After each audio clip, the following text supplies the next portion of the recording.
You just heard Congressman Andy Harris say that the new plan for health care will cover pre-existing conditions. But right now, as Democrats and Republicans battle it out in a particular committee to see if it makes it to the next stage, my next guest was a cardiac surgeon for nearly 30 years, performing 22,000 operations before helping build one of the nation's most prominent hospital chains. Joining us now with his take from a doctor's perspective, Cleveland Clinic President and CEO Dr. Toby Cosgrove in a first on Fox Business interview. A doctor and a businessman, we must say, because you've run the Cleveland Clinic a little bit like a business. But to my first question, what are you hearing about the revised plan and whether it officially covers pre-existing conditions? Well, let me talk about the health care plan that are being proposed in Washington right now, and I think that the solution is really something quite different. The big problem that we're having is the rising cost of health care across the country. There's plenty of money there if we had an efficient health care delivery system and if people took care of themselves.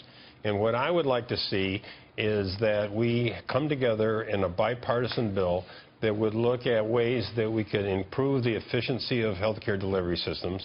Why do we not have interoperability of electronic medical records? Why do we have to be licensed in every 50 states in the union in order to use telemedicine?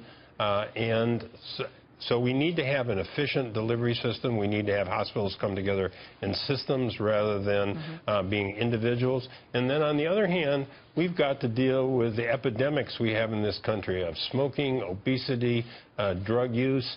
And all those things that come together over time will begin to drive the cost of health care down so that we can cover people and cover them well across the entire society. I agree with you. People have to take control of their own health and not leave it as a burden on hospitals, doctors, and taxpayers. But for that pre-existing condition, I don't know, you heard about Jimmy Kimmel and his speech last night about his son who was born with a hole in his heart. You're a heart surgeon. You know it was a very rare thing where a pulmonary valve was entirely blocked. He didn't do anything, this child, you know, to not take care of himself. So what about people like that? Well, of course, we take care of people like that, and most of the people are covered one way or another by their insurance, particularly about Medicaid.